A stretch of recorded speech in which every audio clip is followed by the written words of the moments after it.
कहा कि भारत की सरकार को करना चाहिए, तो भारत की सरकार तो करती है।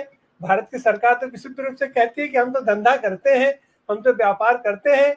और आप सलीम साहब जो तो कल्याणकारी राज्य की बात कर रहे हैं कि अपना नागरिकों के अपना कल्याण की बात करें, तो ये तो आपदा में अवसर तलाशते हैं। ऐसी आपदा आ गई है तो इनके पास कुछ सेट लोग हैं, वकील भी हैं, अपना रोहतगी और कौन कौन को ये तो अपना भेज देंगे और देश के खजाने से एक अकूत धन वैक्यूम को फीस भी दे देंगे और वहां भी जाकर के हिंदुजा से भी सौदा कर लेंगे ये लोग। तो ऐसी ऐसी स्थिति बनती है। लेकिन सबसे जो दुखद पहलू है या जो आश्चर्यजनक पहलू है कि ये श्रम पर बात करने वाले लोग और खास करके मैं कहूंगा समाजवादी व्यवस्था के लोग, आखिर इनकी बात ये लोग क्यों खामोश हैं, इन तक बात पहुंच नहीं पाती है, या ये लोग बात को समझना नहीं चाहते हैं, उसको जानना नहीं चाहते हैं, या जान के भी खामोश रहते हैं। ऐसी चीजें जिसके लिए हमें निरंतर संघर्ष करते रहना चाहिए और उस पर अगर कोई फैसला आ गया है तो उस फैसले को लेकर के वो फैसला हमारे देश में भी लागू हो, दुनिया के पैमाने पर लागू हो। हम उसके लिए क्या प्रयास कर रहे हैं, क्या प्रयास कर सकते हैं? ये विश्वास रुड़की साहब, आपकी टिप्पणी। आपने जो सवाल उठाया है वो ये है कि स्विट्जरलैंड की इस कोर्ट ने, वो ट्रायल कोर्ट है, उसने जो सजा दी है वो एक एग्जाम्पल बन गया है। अब हमारे देश में जुडिशरी जो है वो कौन से कानून पे काम करती है, तो हम जानते हैं कि वो हमारे देश के कानून पे काम करती है। मैंने इसके पहले यही कहा था कि हमारे 44 कानून जो इस देश के मजदूरों के लिए पिछले 70-75 नहीं 100 साल में बने थे, उसमें जो अधिकार मिले थे वो सब गायब हो गए और 4 लेबर कोड बने। अब लेबर कोड को नोटिफाई नहीं किया है।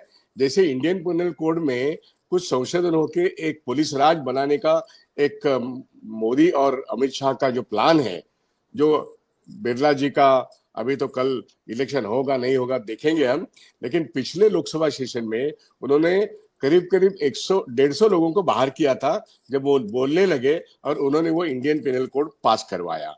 वैसे ही लेबर कोड 4 जो लाए वो 1 जुलाई को और इंडियन पिनल के अमेंडमेंट 1 जुलाई को लागू करने वाले हैं, ये उन्होंने बहुत पहले कहा है। मैंने ये इसलिए ये सवाल उठाया है कि 4 लेबर कोड में कोई भी मजदूर के हित में हक नहीं है। जो हक 100 साल में लड़के लिए हैं वो सारे हक वो 44 कानून में थे, वो गए, खत्म हो गए। इसका मतलब हम 100 साल पीछे ढकेले गए। ऐसे संदर्भ में स्विस कोड का महत्व बहुत है, जो मिनिमम न्यूनतम मजदूरी से भी नीचे जो स्विस फ्रैंक 7 स्विस फ्रैंक देता है उसको सजा दिलवाता है। तो ऐसी व्यवस्था हमारा देश अभी भी कॉन्स्टिट्यूशनल सोशलिज्म, सेकुलरिज्म, बहुत सारी बातें हैं। और राहुल गांधी जैसे सारे इंडिया अलायंस के लोग कॉन्स्टिट्यूशन की किताब लेके वहां पे खड़े होते हैं, तो ये बहुत अच्छी बात है। लेकिन कॉन्स्टिट्यूशन के जो फंडामेंटल राइट्स है वो जब जनता तक नहीं पहुंचते हैं और स्विट्जरलैंड में पहुंचते हैं, तो हमारी जिम्मेदारी ये है कि फिर से एक बार नया लेबर मूवमेंट या नया परिवर्तनवादी मूवमेंट, इसको फॉरवर्ड लुकिंग कहे, जो एक्सप्लॉयटेशन को खत्म करने वाला हो, ऐसा मूवमेंट खड़ा करने के लिए इस एक जो स्विस कोर्ट का जो डिसीजन है इसका इस्तेमाल करें। और इसका इस्तेमाल करते वक्त हमको फिर से एक बार, आज की जो नई पीढ़ी है इनका तो बहुत बुरी तरह से हालात खराब है। मैं कह रहा हूँ आपको, दुनिया भर में आईटी सेक्टर में 60% लोगों की नौकरी जा चुकी है और अभी जो 40% बचे हुए हैं वो भी एआई में, मतलब आर्टिफिशियल इंटेलिजेंस में ये भी नौकरी जा सकती है। ऐसे हालात में जो नौकरी है वो खत्म होने के कगार पर है, एक्सप्लॉयटेशन और भी बढ़ने वाला है। और ऐसे हालात में हम जो आज चाहते हैं कि मोदी सरकार या मोदी और शाह की सरकार, जो तानाशाही सरकार है, इसको एक टक्कर देके, इसको एक जवाब देके भगाना चाहिए और एक ऑल्टरनेटिवली इंडिया अलायंस की जो गवर्नमेंट है, जो इस संविधान को मानती है, इसको आगे ले जाना चाहिए। लेकिन इंडिया गवर्नमेंट के भी पार्टीज को ये जरूरी है कि ये जो मजदूर और किसान का जो हक है इसको दिलवाने के लिए रास्ते की लड़ाई, इसका कोई ऑल्टरनेटिव नहीं है। इसका कोई ऑल्टरनेटिव नहीं है। हमने बैलेट के जरिए एक ऑल्टरनेटिव देखने की कोशिश की, लेकिन आंदोलन का कोई ऑल्टरनेटिव नहीं होता है। अब ये जो न्यूनतम मजदूरी वाला मामला है, या फिर रोजगार तैयार करने वाला मामला है, या महंगाई वाला मामला है, इन सारी बातों पे आंदोलन के जरिए लोगों को इकट्ठा किया जा सकता है। और मतलब मैं इतना ही कहना चाहता हूं कि एक नया दौर है शोषण का, जिसमें finance capital is playing a bigger role. इसको टक्कर देना, इसकी सोच हमारे लिए बढ़ाना बहुत जरूरी है। आज के इंडिया अलायंस में भी ऐसी कोई पार्टी मुझे तो नहीं दिखती जो फाइनेंस कैपिटल का जो रोल है वो समझती है।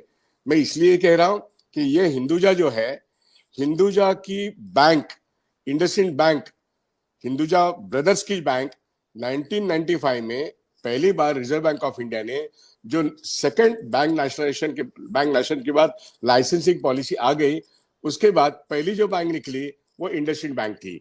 बंबई शहर में अगर आप आए तो आपको ओपेरा हाउस में इंडसइंड बैंक का जो एक पंचरत्न बिल्डिंग है, वहां पे एक पहली ओरिजिनल बैंक दिखाई देगी, जिसका हमने विरोध किया। और मैं आपको ये भी बता दूं, अटल बिहारी वाजपेयी तब लीडर ऑफ द अपोजिशन थे। Leader of the opposition Atal Bihari Vajpayee और finance minister doctor Manmohan Singh, इन्होंने इंडसइंड बैंक जो हिंदुजा की बैंक थी, पहली प्राइवेट सेक्टर बैंक इंडिया में जो आ गई after nationalisation of the banking system, तो उसका उद्घाटन उन्होंने किया। हमने उसका विरोध किया।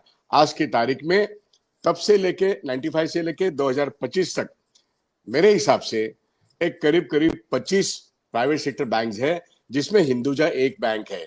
इस हिंदुजा की बैंक का बैलेंस शीट जो है वो बोगस बैलेंस शीट होता है, लेकिन मार्केट में ये इंटरनेशनल लेवल पे बहुत बड़ा स्कैम करने वाला ऐसा हिंदुजा फैमिली है। लेकिन इस देश में हिंदुजा को भगवान माना जाता है, क्योंकि वो सिंध संस्कृति का सिंबल लेके अटल बिहारी वाजपेयी के साथ आए थे, और उनका कैपिटल यहाँ पे बहुत है।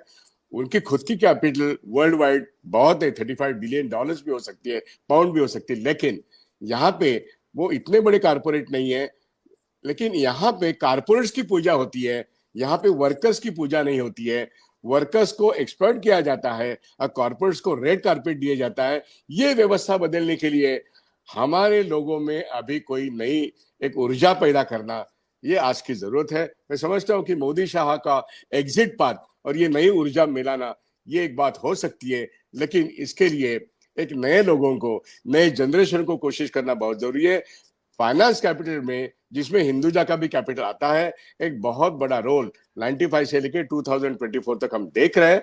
आज इन्हीं का गवर्नमेंट मोदी शाह के रूप में हम देख रहे हैं। वो एक्सप्लॉइटेटिव गवर्नमेंट है, इसलिए वो इनके लिए कुछ नहीं करेगा। यहाँ के मजदूरों का और भी एक्सप्लॉइटेशन करने के लिए वो मेरे ख्याल से 1 तारीख को आईपीसी का अमेंडेड रूल लागू करेगा, 1 तारीख को 4 लेबर कोड लागू करेगा। इसको रोकने का काम हमारे न्यूली इलेक्टेड पॉलिटिकल जो मेंबर ऑफ पार्लियामेंट है या नई गवर्नमेंट्स है इंडिया अलायंस की, इनका बुनियादी काम हो सकता है, ये मैं मान के चलता हूँ।